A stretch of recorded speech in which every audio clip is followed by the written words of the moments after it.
Screen तो आपकी है पर अब आपका हुनर पूरे देश तक पहुंचेगा। नमस्कार। डिजिटल दुनिया में जिन क्रिएटर्स ने अपनी पहचान बनाई है उन्हीं क्रिएटर्स की पहचान को डी न्यूज़ दे रहा है।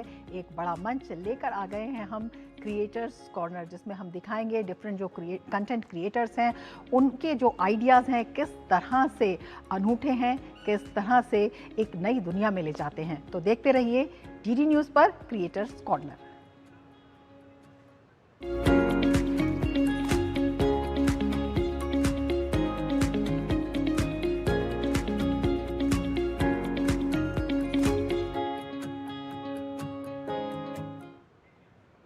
इंटरनेट ने हमारी ज़िंदगी को आसान बनाया है, लेकिन इसी डिजिटल दुनिया में साइबर क्राइम एक बड़ी चुनौती बनकर सामने आया है। Digital arrest, deep fake, WhatsApp hacking और एआई के जरिए होने वाले स्कैम, साइबर अपराधी हर दिन ठगी के नए तरीके अपना रहे हैं। लेकिन सवाल है, साइबर क्रिमिनल्स लोगों को अपना शिकार कैसे बनाते हैं?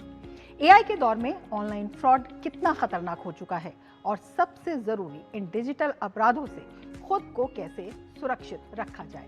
इन्हीं सवालों के जवाब तलाशेंगे कंटेंट क्रिएटर सुब्रतो मित्रा के पॉडकास्ट में साइबर एक्सपर्ट अंकुश मिश्रा के साथ।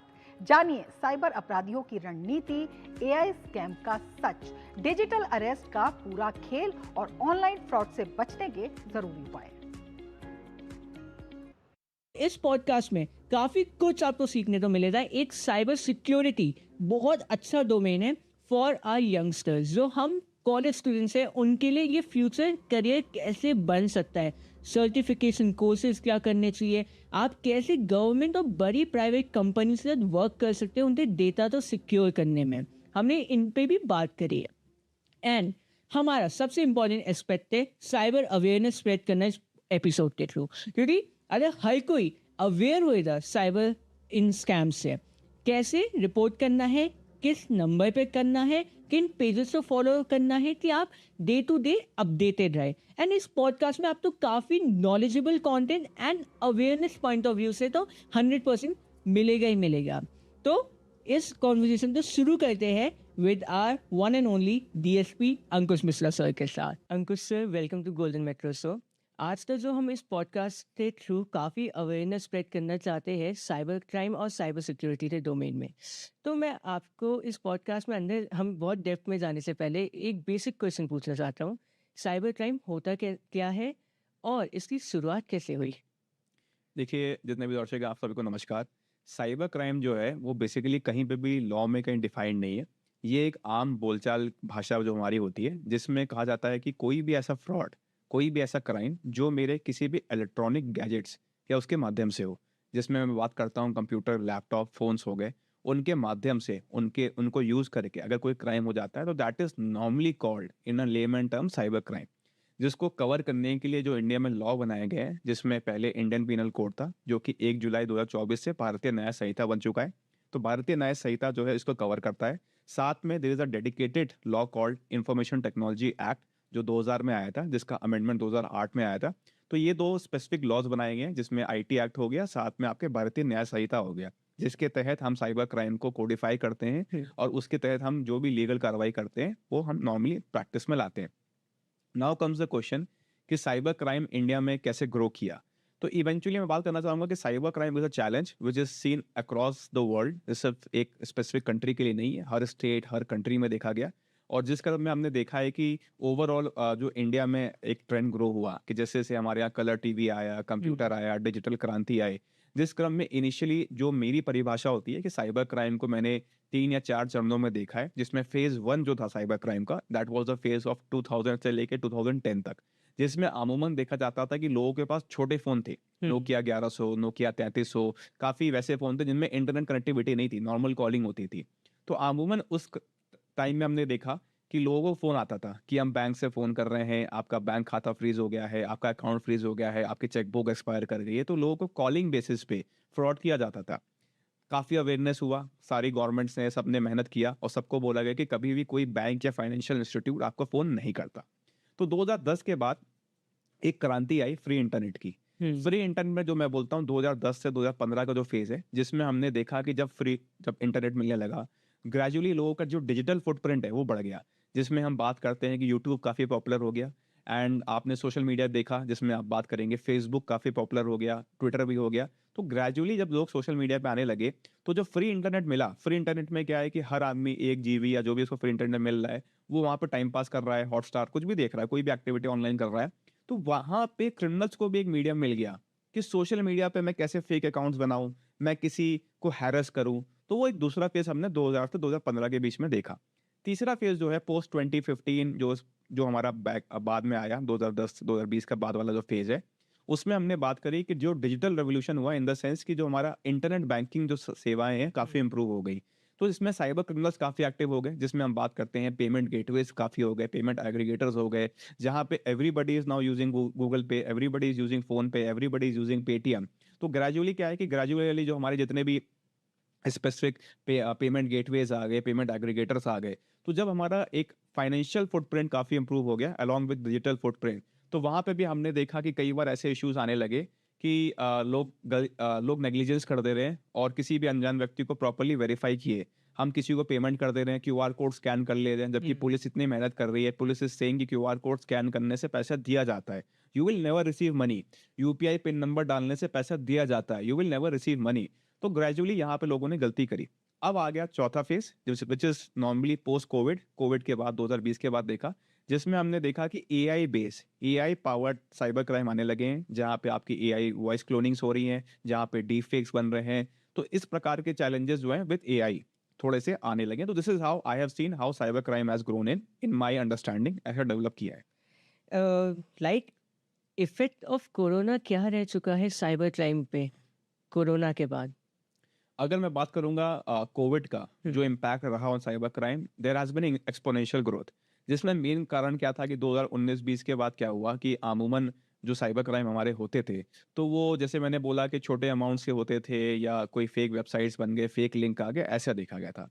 पोस्ट कोविड क्या हुआ, जो सोशल डिस्टेंसिंग हुई और लोगों ने ज़्यादा से ज़्यादा टाइम अपने फैमिली के साथ घर पे स्पेंड किया, वहाँ पे जो एक जनरल ऑब्जर्वेशन देखा गया कि लोग क्या है सोशल मीडिया पे काफ़ी एक्टिव हो गए क्योंकि उनके पास टाइम है, वर्क फ्रॉम राइट। होम हो रहा है। एंड उसी समय क्या हुआ कि आपको किसी ने फिशिंग लिंक दे दिया, जैसे फिशिंग लिंक बताना चाहूंगा कि अननोन लिंक आ जाता है एसएमएस के माध्यम से, मेल के माध्यम से, सोशल मीडिया मैसेंजर के माध्यम से, और आपने उस लिंक पे क्लिक कर दिया।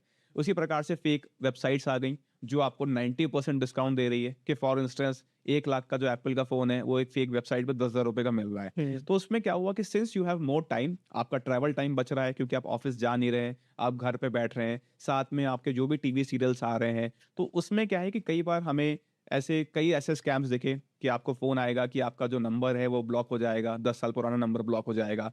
तो एवरीबॉडी इज़ इतने रश में है, उसमें क्या कर रहा है कि वो आदमी किसी भी लिंक पे क्लिक कर दे रहा है, किसी का भी फ़ोन उठा ले रहा है, ऑनलाइन कोई भी केवाईसी अपडेट कराने के नाम पे आप फॉर्म भर दे रहे हैं, तो वहाँ पे स्कैम्स हो जा रहे हैं। तो overall there has been exponential growth, but ये ओवरऑल जो ट्रेंड है ये हर जगह देखा गया है। This is not just specific for India, this is across world. हर कंट्री में हमने देखा कि इस प्रकार से साइबर क्राइम है, वो नो डाउट 2020 के बाद काफ़ी इंक्रीज़ हुए हैं। हाउ डज एआई कैसे इफेक्ट कर रहा है साइबर क्राइम्स में?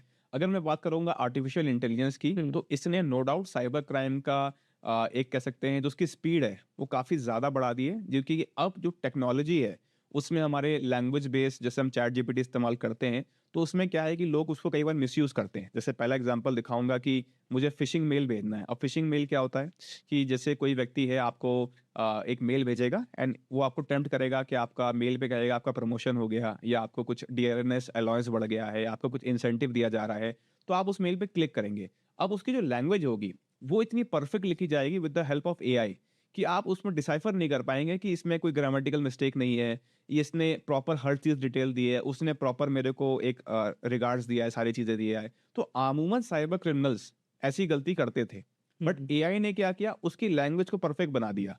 तो उससे क्या हो रहा है, पहला टाइप का क्राइम ये हो रहा है। दूसरी चीज़ क्या हो रही है कि एआई से क्या हो रहा है कि वॉइस क्लोनिंग, कि मेरे भाई ने, मेरे बहन ने, मेरे नोन व्यक्ति ने कोई क्राइम कर दिया है एंड इन द प्रोसेस वो आपको आवाज़ सुनाएगा एंड वो जो एआई मॉड्यूलेटेड वॉइस है, उसमें वो आपका जो परिचित है वो रो रहा है, परेशान है, and in the process you end up paying money just to hmm, save particular उस पर्सन को पर्सन। बचाने के लिए।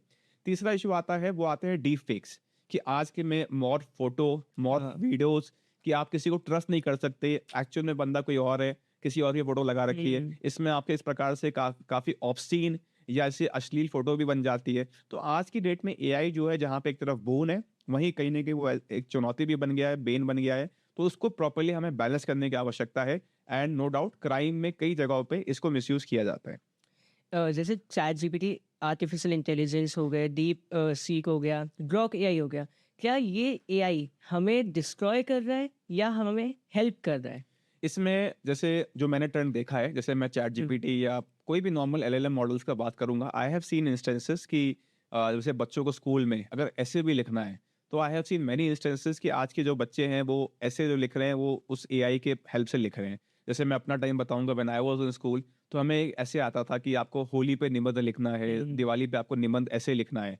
नाउ बच्चे जो है एक एप्लीकेशन तक अगर लिखना है तो आप उस एलएलएम मॉडल पे जा रहे हो, बट वो एक उसका माइनस पॉइंट है। कहीं ना कहीं हमारे क्रिएटिविटी पे क्वेश्चन मार्क उठता है, पर प्लस पॉइंट भी है कि चैट जीपीटी को eight the end of the day मैं बहुत ज़्यादा यूज़ कर रहा हूँ। जहाँ पे मैं अपने ऑफिस वर्क में हो गया, मैं एक लेटर ड्राफ्टिंग कर रहा हूँ, मुझे कुछ रूल्स समझने हैं, मुझे कुछ मैनुअल समझना है, तो हर जगह ChatGPT Perplexity is helping me. So at the end of the day what I am trying to say is that कि टेक्नोलॉजी कुछ भी हो जाए, हर चीज़ के अपने प्रोज एंड कॉन्स हैं। एंड चैट जीपीटी पर्सनली मैं काफ़ी यूज़ करता हूँ एंड उसको मैं प्रमोट भी करता हूँ, बिकॉज वो मेरे काम में काफ़ी असिस्ट करती है।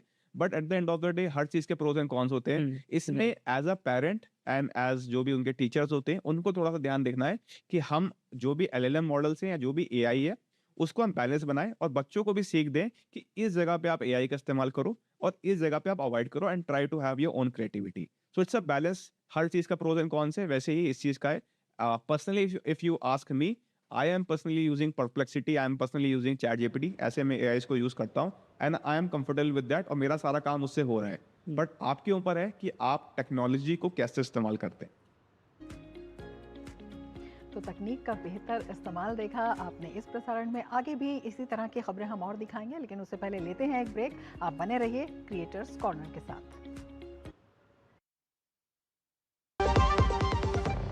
सस्ते वाले दाल मसाले स्वाद हुआ बेकार, एमडीएच की हल्दी मिर्ची धनिया करे कमाल, ये रंग दे, ये खुशबू दे, ये तीखा, ये कम पड़े, क्या निराला एमडीएच मसाला। काम रुकना नहीं चाहिए पर खुजली रुकनी चाहिए, इसलिए सपा डॉक्टर स्किन लोशन, काम चालू खुजली बंद। 128 सालों से दांत का आखिरी इलाज। जरा सोच के देखिए, आपके पास कुछ ऐसा है जो आपकी दुनिया बदल सकता है। जानते हैं क्या? आपका अपना सोना। सोना क्या नहीं कर सकता? सोना आपको अपने सपनों का घर दिला सकता है, आपके बच्चों का भविष्य बना सकता है, सोना आपकी हर इच्छा पूरी कर सकता है। तो भारत की सबसे बड़ी gold loan NBFC Muthoot finance से गोल्ड लोन लीजिए और फिर देखिए सोना क्या नहीं कर सकता। मुथूट फाइनेंस, जहाँ विश्वास ही परंपरा है। कॉल कीजिए 1-800-313-1212। जब धरती चीर कर निकलता है लोहे का पत्थर और मिलता है मोंगिया के जोश से, फिर तपता है, पिघलता है और बनता है फौलाद। अब होता है सरिया सारी खूबियों के साथ। मोंगिया स्टील, मजबूत देश का मजबूत सरिया।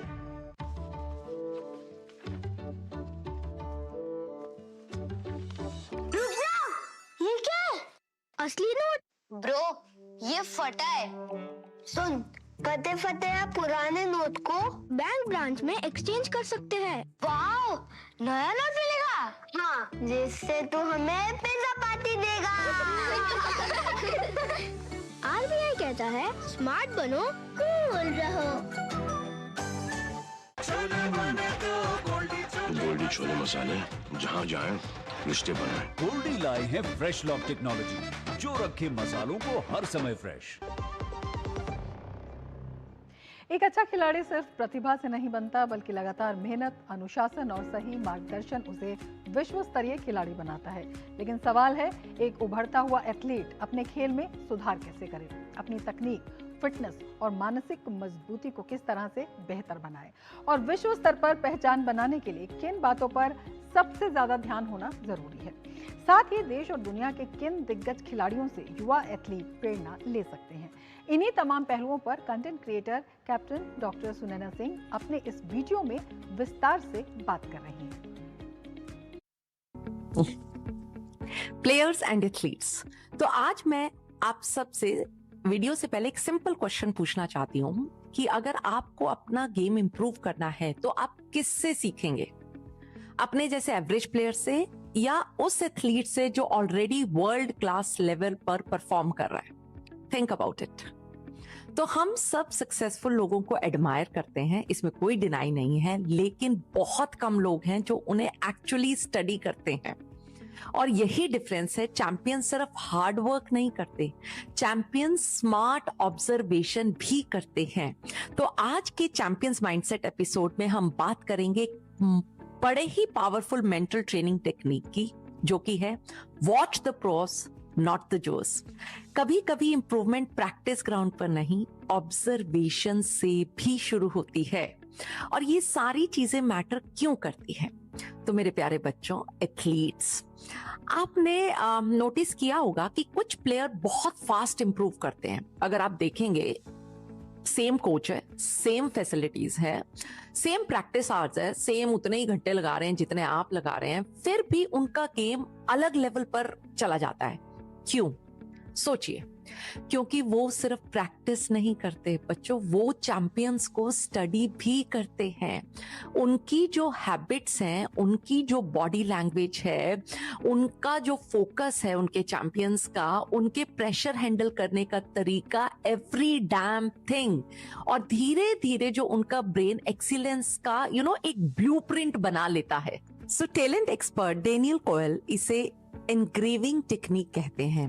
अगर सिंपल लैंग्वेज में बात करूं तो जब आप रिपीटेडली किसी वर्ल्ड क्लास एथलीट को देखते हो, आपका ब्रेन उस स्किल का एचडी ब्लूप्रिंट क्रिएट करना शुरू हो जाता है। जैसे एक आर्किटेक्ट बिल्डिंग बनाने से पहले एक ब्लूप्रिंट बनाता है, वैसे ही ब्रेन परफॉर्मेंस का ब्लूप्रिंट बनता है, और फिर जो आपकी बॉडी है उस ब्लूप्रिंट को फॉलो करना शुरू कर देती है। तो सपोज कीजिए आप टेनिस प्लेयर हो और आपका फोरहैंड थोड़ा वीक है, तो आप रोज सिर्फ प्रैक्टिस कर सकते हो, या फिर 10 से 15 मिनट जोकोविक ले लो या अल्कराज के फोरहैंड को क्लोजली ऑब्जर्व करा करो। देखो कि कैसे वो मूव करते हैं, कैसे वो बैलेंस मेंटेन करते हैं, कैसे प्रेशर पॉइंट पर शॉट एग्जीक्यूट करते हैं, और सडनली आपका ब्रेन डिटेल्स नोटिस करना शुरू कर देता है। और जब आप कोर्ट पर जाते हैं, एग्जीक्यूशन इंप्रूव होने लगता है। वहीं पे कोबी ब्रायंट माइकल जॉर्डन के बहुत बड़े फैन थे, लेकिन सिर्फ फैन नहीं, स्टूडेंट भी थे। उन्होंने माइकल जॉर्डन को ऑब्जर्व किया, थॉरोली स्टडी किया, उनके एक एक मूव को एनालाइज किया, सिर्फ एनालाइज नहीं, उनके मूव्स को कॉपी भी किया, उनके वर्क एथिक्स को कॉपी किया। इतना कि जो लोग कहते थे कि कोबी के मूव्स माइकल जॉर्डन जैसे लगते हैं, ये कोइंसिडेंस नहीं था, ये डेलिब्रेट लर्निंग थी। तो अब सवाल ये आता है, सिर्फ देखने से इंप्रूवमेंट कैसे होगी? तो उसका आंसर है मिरर न्यूरॉन्स।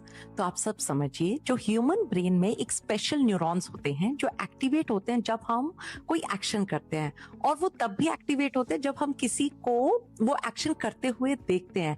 यानी ब्रेन अपने आप लर्निंग स्टार्ट कर देता है even before physical practice. Amazing, isn't it? तो आज से अगले 7 दिन तक अपने स्पोर्ट्स का एक रोल मॉडल चूज कीजिए।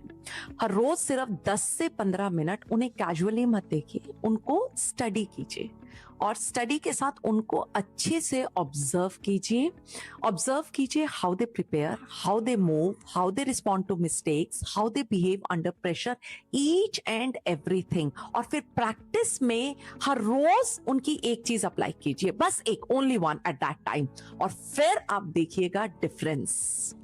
सो एथलीट्स, हमेशा याद रखिए, जो सक्सेस है ना वो क्लूज छोड़ती है। तो अगर आप एक्सीलेंस को हर रोज देखोगे तो एक्सीलेंस आपके अंदर भी डेवलप होने लगेगी। याद रखिए प्लीज, हमेशा you become what you repeatedly watch. इसलिए रैंडम स्क्रॉलिंग कम कीजिए, मत कीजिए मैं तो कहूंगी, और चैंपियंस को स्टडी करना शुरू कीजिए। Watch champions, learn from champions and become a champion. And now please comment section में लिखिए who is your sports idol, और आप बताइए आप उनसे एक चीज क्या सीखना चाहते हैं। और इसी के साथ आज के क्रिएटर्स कॉर्नर के क्रिएटिव एपिसोड में इतना ही। अगर आपके अंदर भी है कुछ अलग करने का जज्बा तो आप अपना कंटेंट हमें dnews.creatorscorner@gmail.com पर भेज सकते हैं या फिर आप 8130555806 नंबर पर व्हाट्सएप भी कर सकते हैं, क्योंकि क्रिएटर्स कॉर्नर में हर क्रिएटर की कहानी मायने रखती है और हर आवाज को मिलता है पूरा सम्मान, पूरा क्रेडिट। अगले एपिसोड में फिर मिलेंगे नई सोच, नए चेहरों और नई क्रिएटिव उड़ान के साथ। क्रिएट करते रहिए, प्रेरित करते रहिए और देखते रहिए क्रिएटर्स कॉर्नर सिर्फ डीडी न्यूज़ पर।